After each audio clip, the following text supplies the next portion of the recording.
Baik, bismillahirrahmanirrahim. Assalamualaikum warahmatullahi wabarakatuh. Mari kita mulai perkuliahan kita. Jadi, judulnya adalah pengukuran kinerja. Bahasa Inggrisnya adalah performance measurement. Dengan sumbernya adalah dari internet di bawah ini ya. Ditulis di bagian ini, di bagian sumber. Jadi, silakan Mas dan Mbak kalau mau mendownloadnya sendiri. Baik, masuk ke definisi ya. Jadi seputar pengukuran kinerja. Menurut Kamarata di tahun 2000, pengukuran kinerja merupakan suatu konsep mapan yang harus dilakukan dalam pembaruan hal-hal penting dalam suatu organisasi. Nani dan kawan-kawan di tahun 1990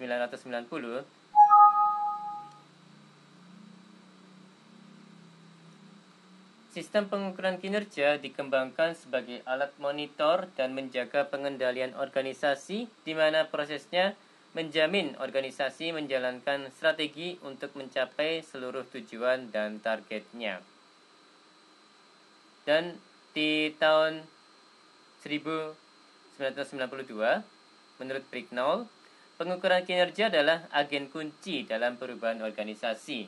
Jadi dengan mengetahui kinerja mana yang baik, kinerja yang mana yang kurang baik gitu ya, nanti akan ada perubahan, improvement Mas dan Mbak, terutama untuk kinerja yang kurang baik ya. Dan karena kita mengetahui adanya kinerja yang kurang baik dengan menggunakan pengukuran kinerja ini, maka perubahan organisasi, improvement atau perbaikan organisasi insya Allah akan bisa dicapai ya Mas dan Mbak ya. Oke. Pengembangan pengukuran kinerja dalam manajemen dipengaruhi oleh tuntutan untuk peningkatan kualitas dan pelayanan. Seperti itu ya Mas dan Mbak ya. Oke, lanjut. Pengukuran kinerja harus didasarkan pada semua tujuan yang sesuai dengan visi dan misi masa depan organisasi, yang berorientasi pada tingkat kepuasan pelanggan dan organisasi secara keseluruhan. Hal ini merangsang untuk terjadinya peningkatan kualitas internal dan benchmarking secara eksternal. Jadi, lanjut. Manfaat pengukuran kinerja untuk organisasi dalam slide ini ada 3 poin Mas dan Mbak, yakni pertama, menilai kemampuan organisasi untuk mencapai tujuan yang telah ditentukannya. Yang kedua, membantu menentukan kekuatan dan kelemahan yang dimiliki oleh organisasi. Yang ketiga, menentukan target peningkatan kinerja organisasi ke depan. Seperti itu ya Mas dan Mbak ya. Baik, masuk ke sejarah pengukuran kinerja. Sebelum tahun 1980, proses pengukuran kinerja organisasi ditujukan pada orientasi akuntansi pembiayaan dengan menentukan indikator finansial yang selektif seperti laba dalam kurung profit dan balik modal dalam kurung return on investment. Menurut Johnson and Kaplan di tahun 1987 menilai pengukuran kinerja berbasis finansial hanya berpusat pada minimasi variansi daripada upaya untuk perbaikan berkelanjutan. Menurut McNair dan Mosconi di tahun 1987,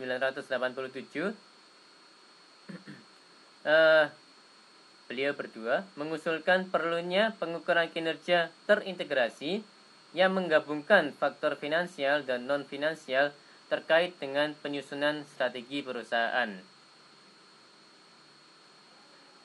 Santori dan Anderson di tahun 1987 menggarisbawahi pentingnya pengukuran faktor non-finansial sebagai alat untuk memotivasi anggota organisasi dan mengukur peningkatannya. Seperti itu ya Mas dan Mbak ya.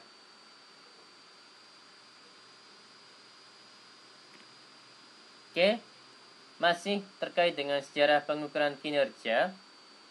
Kritik untuk pengukuran kinerja yang hanya berbasis pada masalah finansial saja diantaranya adalah hanya membahas optimasi lokal menurut Fry and Cox di tahun 1989. Kemudian berfokus pada masa lalu, McNair dan kawan-kawan di tahun 1990. Kemudian tidak lagi sesuai dengan setting manufaktur modern menurut Drucker di tahun 1990.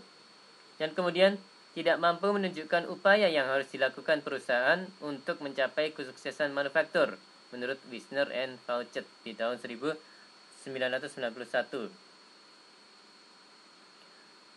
Untuk menjawab berbagai kritik yang ada, diusulkan pengukuran kinerja dengan proses yang lebih luas. Di antaranya adalah SMART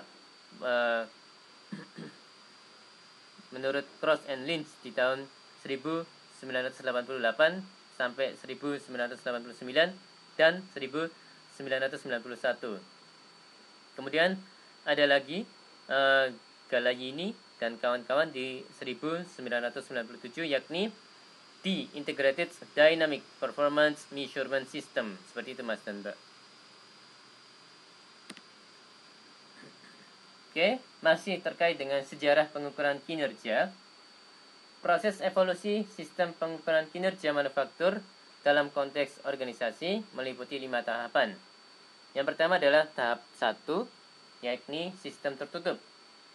Pada tahap 1 ini berorientasi pada akuntansi biaya, pendekatan retroaktif, dan hasil digunakan untuk menaikkan efisiensi organisasi dan membandingkan antara realisasi dan anggaran. Yang tahap kedua, sistem tertutup yang dimodifikasi. Pada tahap 2 ini ditandai oleh lahirnya organisasi besar yang sistematik, berorientasi gabungan antara akuntansi biaya dan keuangan.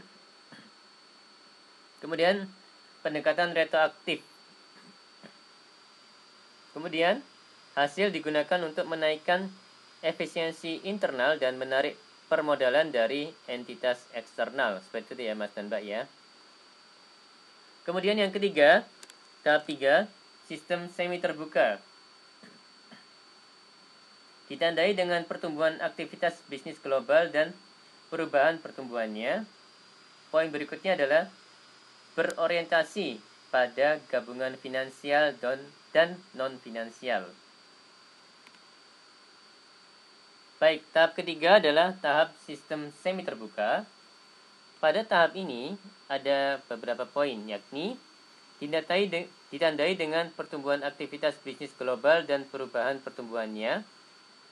Kemudian berorientasi pada gabungan finansial dan non-finansial. Berikutnya, pendekatan gabungan antara retroaktif dan proaktif. Yang berikutnya adalah hasil digunakan untuk mengelola organisasi yang ada. Dan yang berikutnya adalah tahap keempat, yaitu sistem terbuka. Pada tahap ini, berorientasi pada sistem yang terintegrasi dan berimbang. Kemudian, pendekatan lebih proaktif. Kemudian, hasil digunakan untuk meningkatkan ketanggapan organisasi. Kemudian di tahap 5, isu untuk penelitian lanjutan.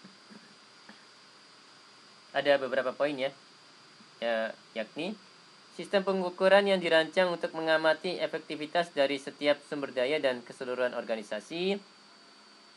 Pendekatan untuk pengembangan berkelanjutan.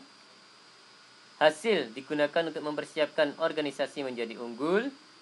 Dan pendekatan pengukuran top-down versus bottom-up. Itu adalah poin-poin pada tahap 5, yakni isu untuk penelitian lanjutan.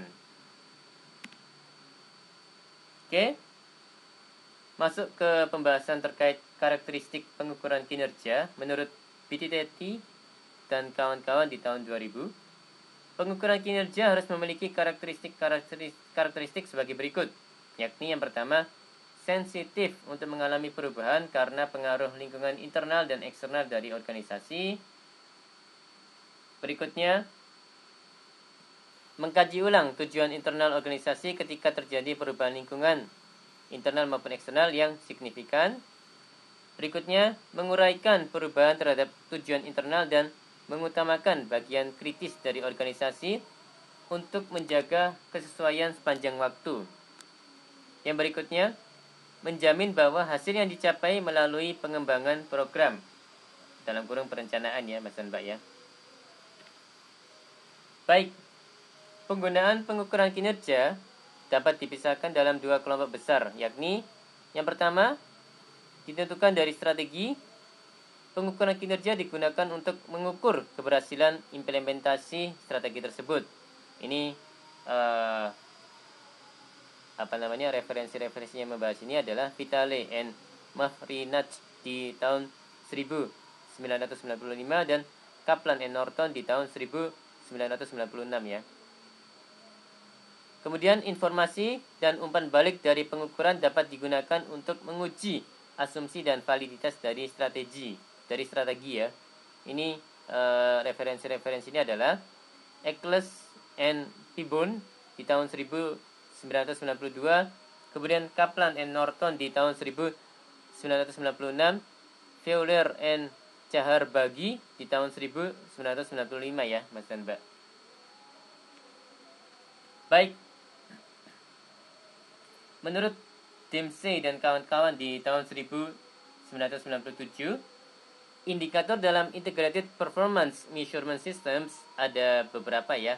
Ada financial, ada product quality and customer satisfaction, ada process efficiency, kemudian ada product and process innovation, ada competitive environment, ada management efficiency. Seperti itu ya Mas dan Mbak ya. Ya, ada juga human resource management dan ada social responsibility. Jadi contohnya adalah untuk yang human resource management ada sub indikator ya. Contohnya adalah equal employment opportunity, employee involvement, employee training, profit share or other incentive plans, insurance plans, life, health and education, serta employee turnover. Kemudian absentee rates, kemudian safety records, kemudian labor management relations. Seperti itu ya Mas dan Mbak ya. Jadi masing-masing indikator punya sub indikator lainnya. Jadi sampai dengan poin H ini, social responsibility ini punya sub indikator ya Mas dan Mbak ya. Baik, ini langkah pengembangan pengukuran kinerja. Jadi langkah-langkah yang perlu dilakukan untuk mengembangkan dan mengevaluasi pengukuran kinerja menurut McNamara di tahun 2000 ada 4, yakni yang pertama, memilih area atau hal-hal yang akan diukur. Ya, didasarkan pada tingkat kepentingan, potensi untuk perbaikan kualitas, dan tingkat pengendalian untuk pengembangan ya Mas dan Mbak ya. Poin nomor 2 adalah memilih indikator kinerja, merupakan pernyataan tentang proses atau keluaran yang dikehendaki. Yang berikutnya adalah merancang spesifikasi pengukuran. Yang berikutnya adalah menguji kekuatan ilmiah suatu pengukuran dengan melakukan pengujian reliabilitas, validitas, dan interpretability ya Mas dan Mbak. Baik, demikian perkuliahan hari ini. Mohon maaf kalau ada kata-kata yang salah. Terima kasih atas perhatiannya. Wassalamualaikum warahmatullahi wabarakatuh.